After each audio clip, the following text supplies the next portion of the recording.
Hello, everybody. I'm Bill Anderson. Alongside me is the head football coach at Shovel Central High School, Jud Dryden. It's the Jud Dryden Show.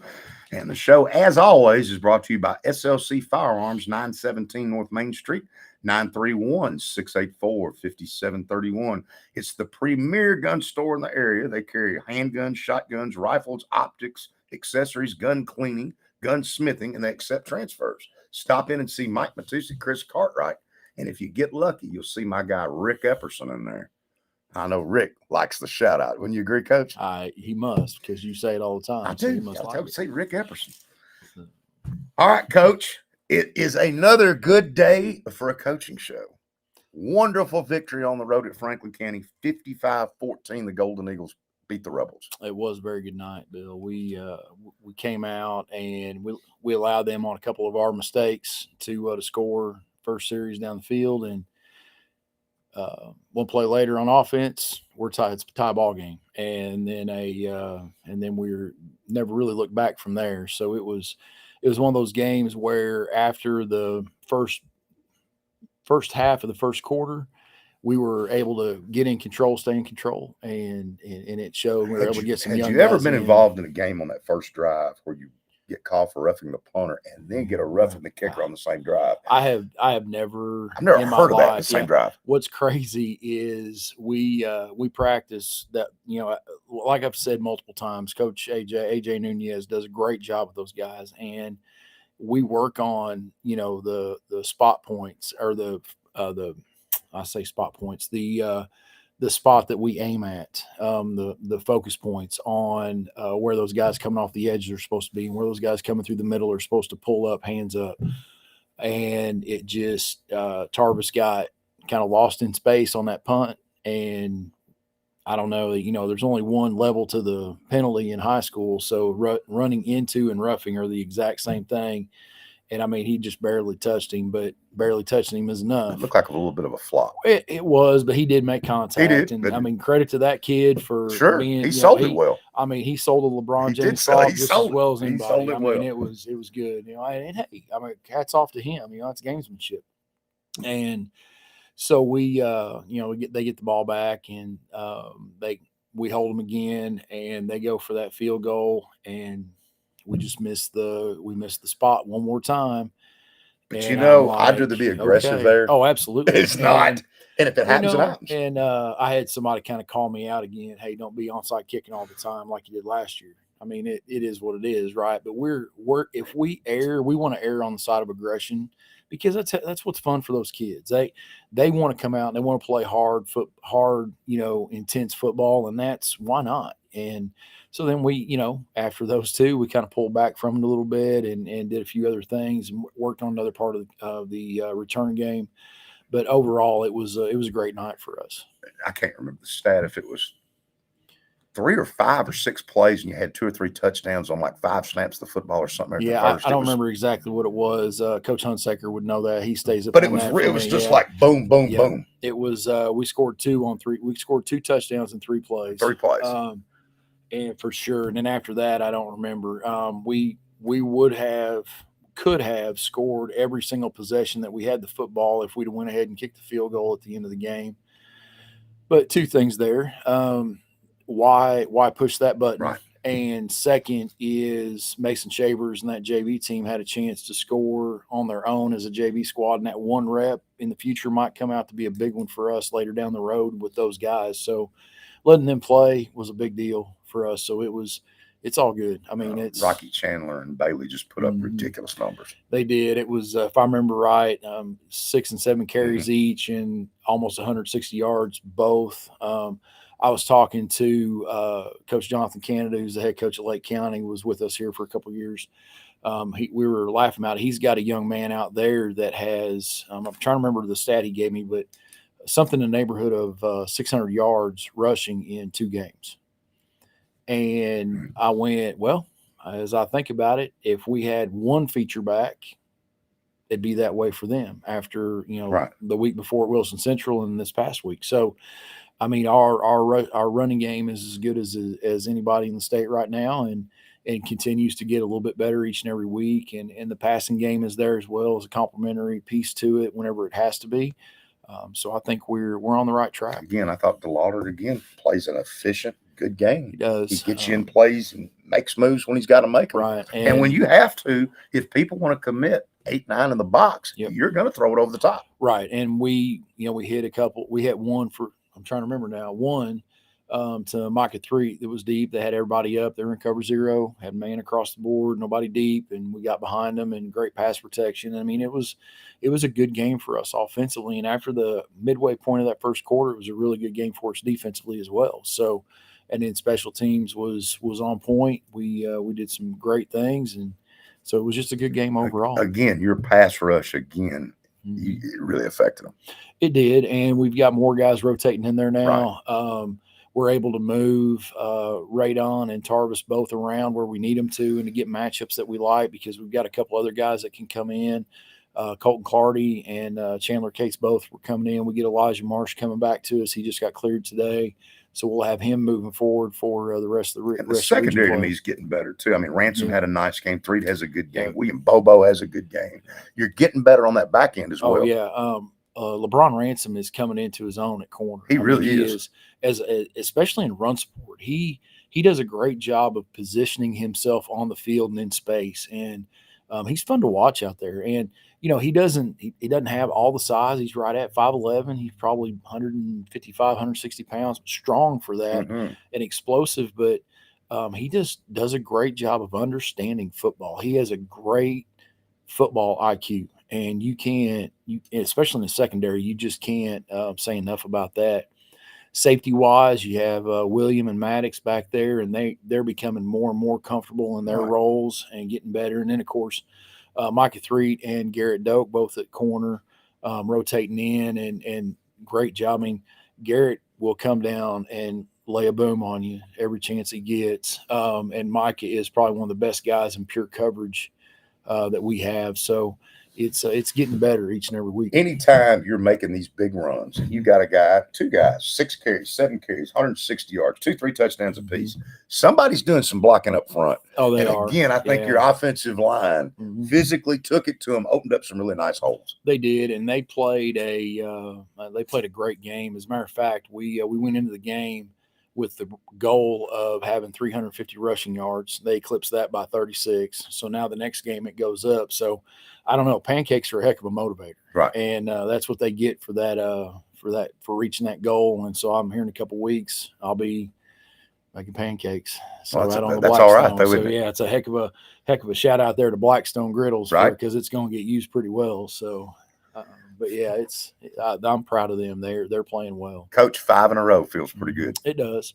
I was talking with someone else this week. We, at the beginning of the season, we thought that a 5-5, maybe a 6-4 season would be underachieving. We felt like 7-3 was right where we needed to be for this year, and so to have a chance now. To have a chance to go 6-1, 7-1, 8-1, possibly 9-1. Have a chance to win the region. Yeah. And, we were hoping to be able to compete for the region. Right. And now we find ourselves in a good spot. And as long as we can do the things we need to do against Spring Hill, against Lawrence County, against Lincoln County, and then Tullahoma to finish, we're in a really good spot. And now those teams are going to come after us. I mean, Spring Hill is struggling a little bit, but boy, they play hard. Lawrence County is the same. Lincoln County is the same. And of course, Tullahoma is, boy, depending on which Tullahoma team you we'll get into that here in a minute with the scores, but they beat Columbia 34-14. And that shocked me. Yeah. Not that they won the game, it's by the margin they won the game. And I have not been able to take a good look at that film yet to see, and nobody's really talking. Set up at but I will say this, and we came across this earlier this year and was able to overcome it. But I read in a post-game interview from Tredarius Goff, Columbia Central's head coach.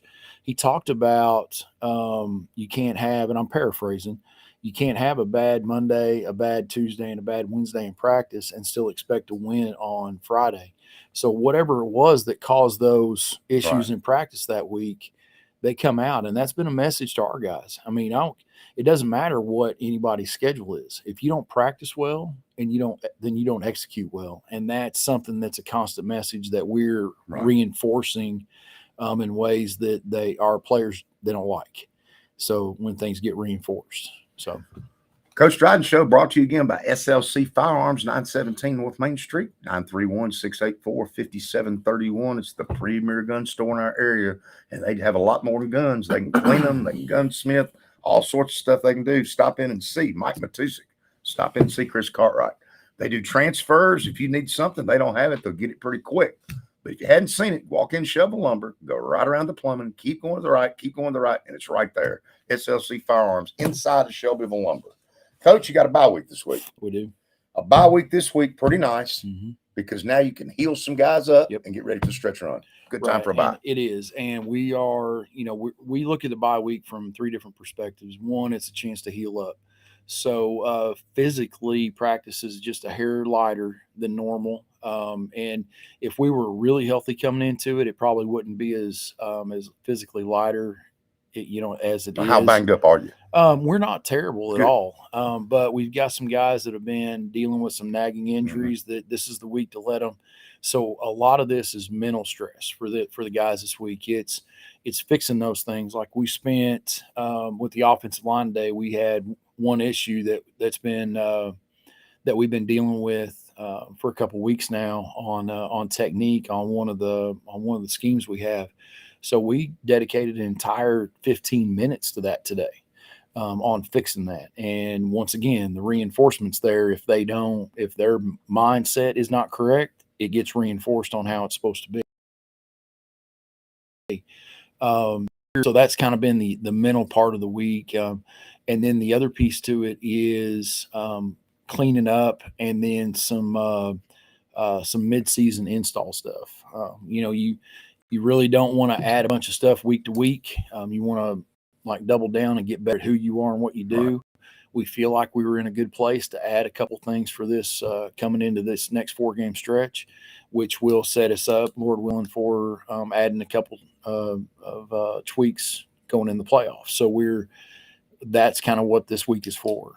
If it was earlier in the season, I have a lot of people talk about horse show break and why don't you have it then? It's too early. You still don't know who you are yet. You're still trying to figure it out. And I'd much rather deal with the stress and headaches of having a week off that early than I would not having this week right now after a 6-game stretch. Does it also give the coaching staff a good mental break just to have the off week a little bit? It does. It changes for us a little bit. We're able to, the fact we haven't had to prepare for another team this week and we get to zero in on us specifically and completely.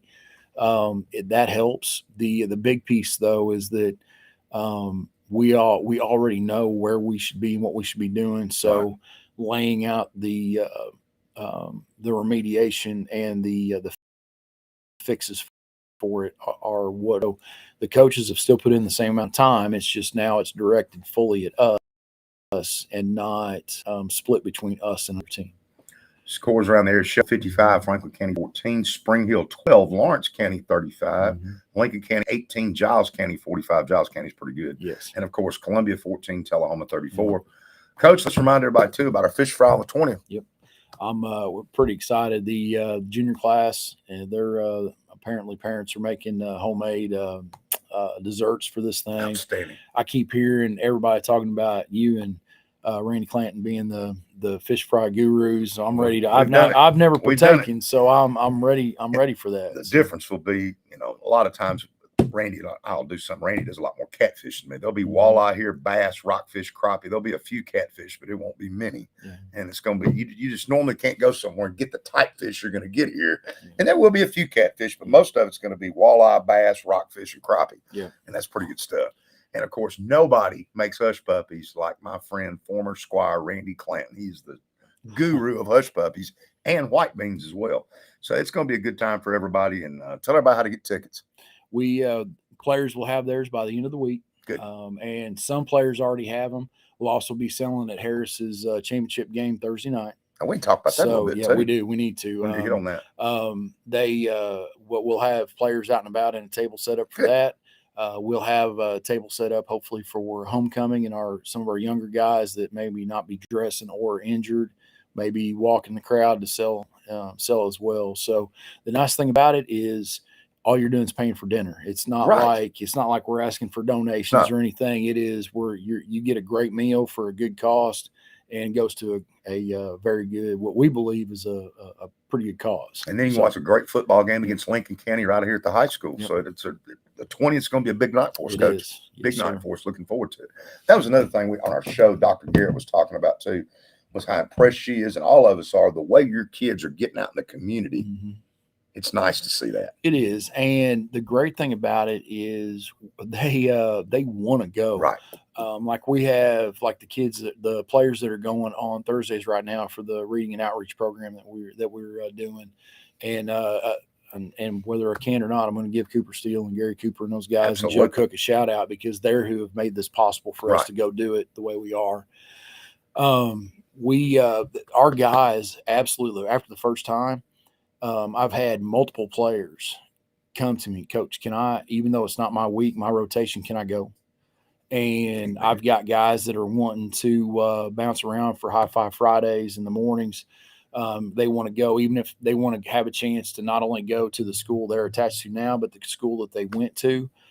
So they're excited. They are fun to, they're a joy. And we had one of our players, one of his former principals, reached out to me and said, great to see him back in the building. Best day ever. And so they're making an impact. Right.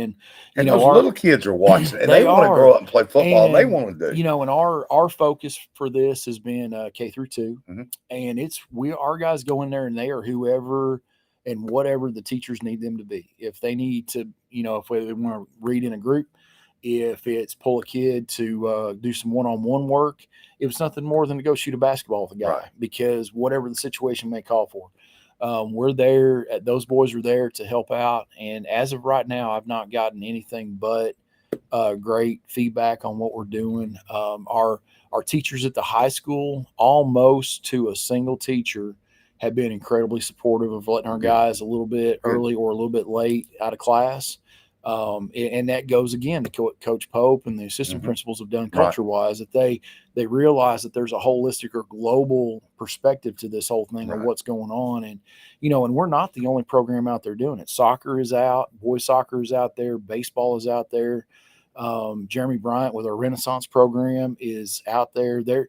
Everybody is doing something. And there's even a couple programs out of Cascade that are doing it. So it's a Bedford County thing, not just a central, not just a football, and it's all the kids giving back. And that's the big thing, that what sold me on what Gary Cooper and Cooper Steele wanted in their vision for this thing, was that these guys give back and continue to give back.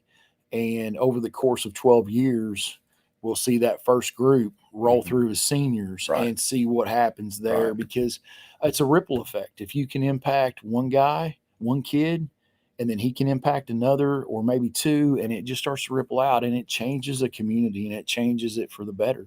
And that's what really attracted us to it. That's what attracted me.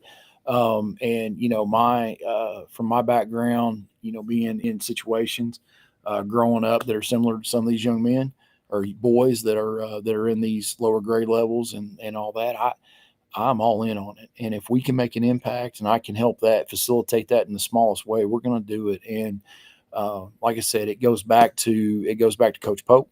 It goes back to Jill Cook, Gary Cooper, and Cooper Steele.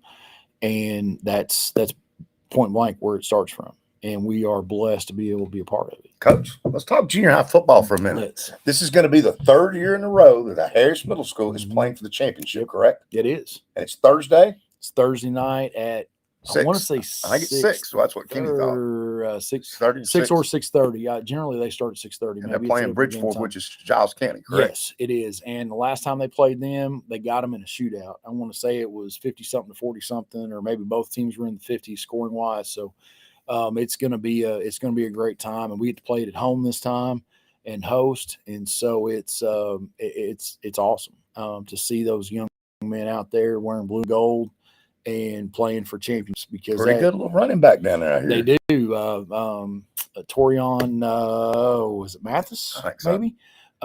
He's But put up some big numbers. yeah, he has, and it's just, each year they're starting to produce linemen and skill players that are just rolling right into the high school We program. had them on the show, and Yeah. they were talking about their numbers. Yep. Had some nice numbers down Yep. there too, but they were talking about getting out recruiting the hallways. Right. And down at that level, absolutely. And that's a big thing there. And of course, this year is the first year that we're going to help, Lord willing, have a seamless transition from D3 youth into the middle school moving forward. They have Trey Stewart and Will Price and Stephon Ransom have done a phenomenal job of helping us fix a couple of gaps in that and make sure those kids are going to be ready whenever they become eighth graders at Harris, so that the transition is seamless. Just like we're trying to work from 8th to 9th grade as a seamless transition. Along with that, you can't help but give a huge shout out to Zeke Tomaselli and Liberty. Right. What they have done out there, you would think that losing so much talent as they lost last year would hurt them, but they end up, I believe, 5-2. I think. I believe it's 5-2. The only bad loss they had was to Cannon County, when they only had 13 guys dressed out because the other half of the team went on vacation. So they fought like crazy, and they played a great game against Eagleville the other night for their 8th grade night, and just they look good. And there's some good football players down there too, and being able to get them and Harris together in the 9th grade and move forward, that's what we're seeing out of our freshman class this year. That's what we'll see out of our freshman class next year. And like we've said, Lord willing, it'll become a smooth transition for us, and we will be rolling moving forward. Bye week this week. Next week, we're going to talk about Spring Hill. Next week's show. Won't do it too much tonight. However, a little rumor on the show the other day, Dr. Garrett said that if y'all were to beat Spring Hill, which is her alma mater, we were talking about a smoke machine. What's your thoughts on that, Coach? Smoke machine? Smoke machine. I mean, I'm not opposed to a smoke machine, especially whenever she said it on the air. She did say it on the air. I mean, if you get a victory over Spring Hill, it looks like there's a smoke machine coming to the Golden promise Eagles. is in perpetuity now. I mean, it is. She said it on our show on Saturday morning. So I'm sure I won't even have to be the one to hold her to it. She'll hear it from some young men. I think she there's will no too. doubt. So we may have it. I don't know. I don't even know what it costs. I don't know what the shipping on it is or the timing. We might have it for. I can assure you that Kenny and I didn't bring it up. She brought it up on her own. Might have it. We didn't have to do with that one. Yeah, might have it for the night of the fish fry. Oh, that would be nice. Senior night, maybe. So we'll have to wait and see. I'm not sure. So I will. Today's show is brought to you by SLC Firearms, 917 North Main Street. It's inside Shelbyville Lumber. Walk by Plumbing, veer to the right. Walk in there and see Mike Matusik, Chris Cartwright. You might even catch Rick Epperson in there for all your gunsmith, gun cleaning, or if you want to buy gun optics, accessories, they've got everything down. It's the nicest gun store around. You need to go in and check it out. A lot of people didn't know it was there. They're starting to now. So we've got our show will be back on 9 o'clock on Saturday morning, as always. And we'll have Coach Grooms on tomorrow night, and Coach Edie about community. Coach Dryden, any parting thoughts going into the bye week? You just mentioned something right there with Coach Grooms. Did I see right? They scored 28. They did. That's progress. Yep. So good for them. I'm happy for them. They put 28 on board. Lord knows I was there last year. Right. So you'll not hear me say anything bad about them. And then Cascade playing well right now. So they've won 4 in a row. You've won 5 in a row. Right now, both y'all are on a nice little roll here. Yeah, I've got a very good friend of mine is the offense coordinator at Monterey. So good. Yeah, he asked me if I knew anything about him. I said I haven't seen him play at all yet. So that ought to be a good little contest up there, up in the Upper Cumberland, up on the plateau, edge of the plateau. So make sure, and I told Coach Tyre last night, make sure you take the interstate to Monterey. Don't ever take that 70, that other road. Always take the interstate. I don't know. Sometimes you want to take 70. It's going up there. Well, if you go, honestly though, if you go through McMinnville and up through, cut through Sparta, and then go up the hill mountainside from Cookville it's not as bad. It's the That's curves. how I went. I went to Yeah. Cookville, take the interstate, and I Yeah, took 70 back the other way, yeah, and it curves- was awful. It the was curves- 25, 30 minutes yeah. longer. The curves between Sparta and Crossville are horrendous. Yes. I mean they get pretty bad on that windy road, but no, going to Cookville that way sometimes might be faster. So. Right. Everybody, come back here and join us again. We'll be here again next week for the Coach Dryden Show at 6 o'clock, always on Tuesdays. And special thanks to SLC Firearms. And one last reminder about our fish fry, October 20th at the high school. For Jud Dryden, I'm Bill Anderson, wishing everybody